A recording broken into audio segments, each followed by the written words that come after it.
It spins on a turntable, yet its journey began adrift on the tide.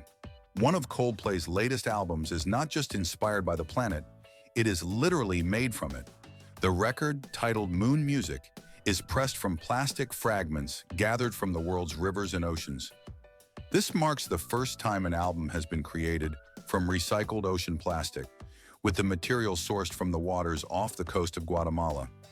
From offshore cleanup missions to bustling coastal recycling plants, a remarkable cycle of rebirth is taking shape. Here, discarded waste is meticulously cleaned, sorted by type, and prepared for a profound transformation into new, useful materials. It is a process that promises to give our ocean's refuse a second life.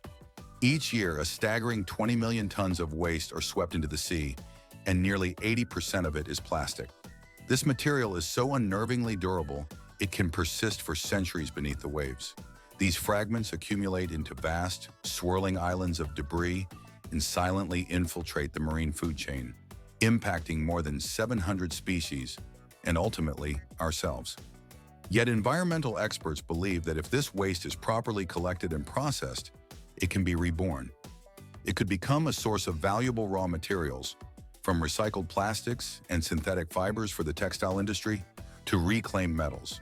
This ambitious effort promises to save thousands of kilowatt-hours of electricity and cut millions of tons of carbon dioxide emissions, paving the way for a circular ocean economy, a future where everything once discarded can return to serve a new purpose. From the vast, swirling expanse of the open sea, a new kind of harvest begins, a mission not to reap nature's bounty, but to reclaim what humanity has discarded. In the great accumulation zones, such as the North Pacific Gyre or the Gulf of Thailand, specialized cleanup vessels scour the surface. From either side of each ship, two hydraulic arms extend, sweeping the water in a wide fan-shaped motion. They capture a chaotic mix of floating debris, from plastic bottles and nylon bags to immense abandoned fishing nets. This captured waste is channeled onto floating conveyors, which lift the material onto the vessel's deck. From there, stainless steel belts funnel the collection into vast storage compartments. A single 8 to 10 hour mission can yield between 5 and 10 tons of this mixed marine waste. But the problem is not confined to the open ocean. A staggering amount of debris becomes ensnared in rivers, reservoirs, and canals, forming dense mats that choke the flow of water. Here, a different kind of machinery is deployed: compact clamshell excavators mounted on dump trucks. Weighing nearly 1,000 pounds, each steel clamshell plunges deep into the water, grappling with a tangled mess of bottles, branches, and even old tires. Every single lift can haul between 500 and 1,000 pounds of trash. This mechanical power allows a single team to clear a river section hundreds of feet long in mere hours, a task roughly 10 times faster than what could be achieved by hand. Yet in countless coastal areas, the effort is far more personal. Local fishermen and volunteers venture out in small boats, working under the blazing sun with simple nets and hooks. Though one person might only recover a few hundred pounds of waste in a day, their painstaking labor represents the indispensable first step in this global recycling effort. With the collection phase complete, the gathered material is transported to port-aboard trash skimmer boats. A small skimmer, just 25 to 30 feet in length, can collect around 5 tons of waste during an 8-hour shift. Once full, a hydraulic conveyor at its bow raises and unloads the entire cargo into a designated receiving area on shore. Here, the initial sorting process begins. The freshly unloaded mass is a jumble of plastic, metal, wood, seaweed, and organic sludge. Workers conduct a swift inspection, pulling out large or hazardous objects like heavy steel nets, oil buoys, and tires. The remaining waste is then scooped onto a feed conveyor and carried into the screening section. Inside the sorting area, a large rotating drum called a trommel screen sifts the material by size. Sand, mud, shells, and other small debris fall through its mesh, leaving behind the larger bottles and packaging. This remaining fraction, composed mostly of plastic and nylon, is then sent down a manual sorting belt, where human hands meticulously separate each material group, preparing it for the next stage of its transformation. It is the most durable, yet troublesome material on the planet. Here it is held back to begin a journey of rebirth. While materials like metal, glass, and wood are channeled into their own treatment lines, the plastic waste is destined for the washing section. This stage is critical, as marine debris is often saturated with salt water and coated in layers of algae, oil, and microorganisms. Inside the treatment area, the waste tumbles into a mechanical washing tank. Here, rotating shafts fitted with paddles generate a powerful vortex, peeling away surface residues and flushing out contaminants. The wash water itself is a carefully balanced mixture, containing mild detergents and a salt-neutralizing solution to purge chlorides and oil. Some facilities even use hot water between 160 and 180 degrees Fahrenheit to amplify sterilization. This entire cleansing process lasts between 15 and 30 minutes, its duration dictated by the level of contamination. From there, the clean materials advance through a drum washer, which rotates while unleashing high-pressure water jets to strip away stubborn sand and algae. Next, a float sink tank cleverly separates plastics by their density. Peat sinks to the bottom, while HDPE and PP float to the surface, ensuring precise classification. Finally, the washed materials move into a centrifugal dryer to shed residual moisture, followed by a final hot air drying at about 170 degrees Fahrenheit. Larger plants also incorporate ozone deodorizing systems, treating steam emissions to eliminate organic odors and bacteria. Once the collected plastic arrives at the facility, the recycling line begins with pre-sorting. This initial stage separates plastics by type and size, preparing them for more intensive processing. Of the 7 common types of plastic used globally, PET and HDPE are the most effectively recyclable. The entire system is therefore engineered to isolate these 2 materials while filtering out everything else. The mixed stream of plastic first enters a large, rotating steel drum. As it turns, small perforations in the drum wall allow dust, sand, and tiny fragments to fall away. Larger bottles continue moving forward, a coarse separation that prevents downstream machinery from clogging. The waste then travels along a manual sorting conveyor, where workers meticulously remove unwanted items like metal cans, nylon, and cardboard.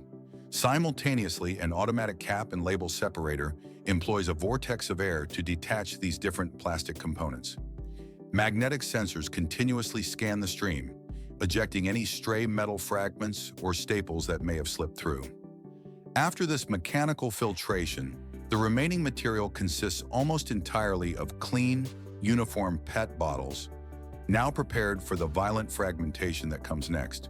The plastic bottle bodies are now funneled into a high-speed granulator. Inside this machine, hundreds of alloy blades spin at thousands of revolutions per minute, shredding the bottles into small fragments known as flakes.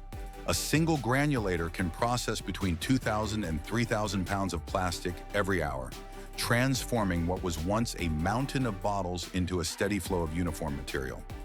These flakes, measuring just a few inches across, are now small enough to pass through the subsequent thermal systems without causing blockages.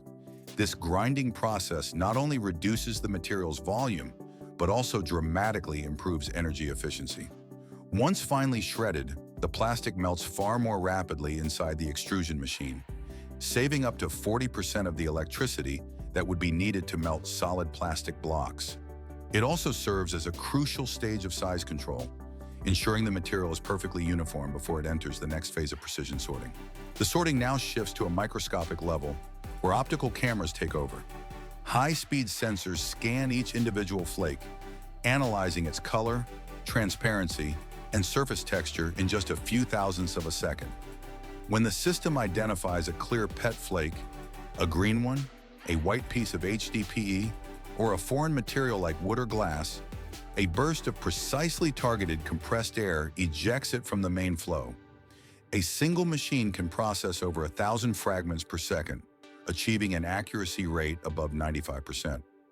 Each pulse of air acts on just one fragment, weighing less than 1,000th of an ounce, without disturbing the material around it. The result is a stream of pure, homogeneous plastic flakes, perfectly sorted into separate groups.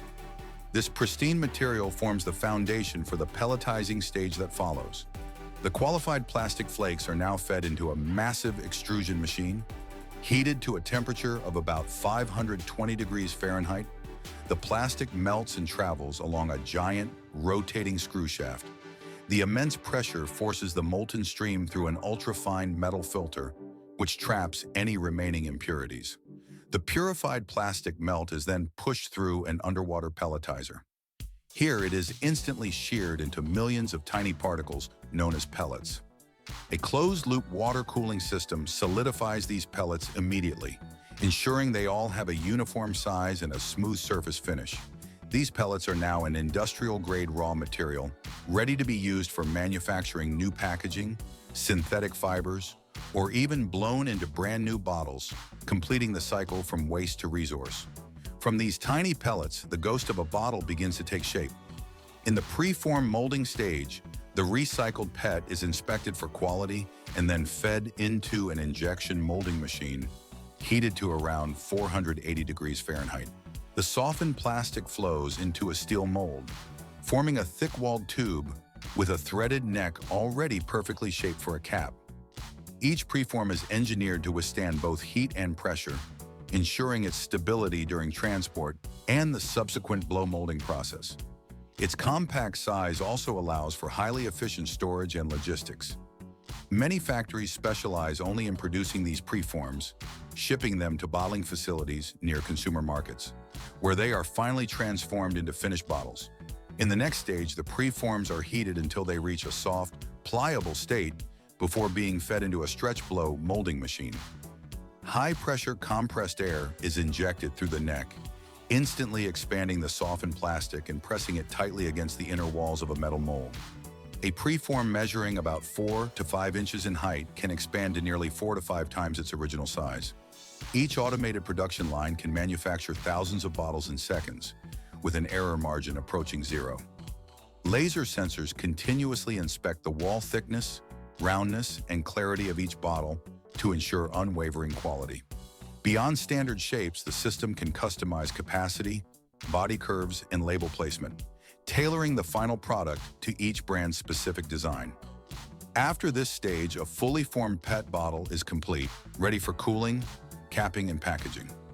Fresh from the mold, the new bottle is still fragile, its form not yet permanent. The production line immediately transfers the bottles through a rapid cooling chamber, which uses either cold air or circulating water to stabilize their structure. This process lasts only a few seconds, but it is enough to lock in the bottle's shape and preserve its integrity. Some modern factories even recover the heat released during cooling to preheat the water, significantly reducing energy consumption. Once the plastic has fully hardened, the bottle achieves the mechanical strength needed to withstand the pressures of filling and transportation. The cooling rate is precisely calculated, balancing production speed with the bottle's optimal clarity and rigidity. Before leaving the factory, every single bottle must pass a strict quality inspection. Optical sensors, cameras, and pressure measuring systems detect even the smallest defects, from microscopic cracks and air bubbles to dimensional deviations. Samples are pulled for mechanical tests, including tension, compression, and impact, to guarantee structural durability.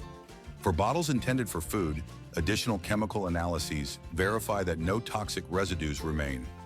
Only after meeting every criterion are the bottles grouped, stacked onto pallets, and shrink-wrapped for protection.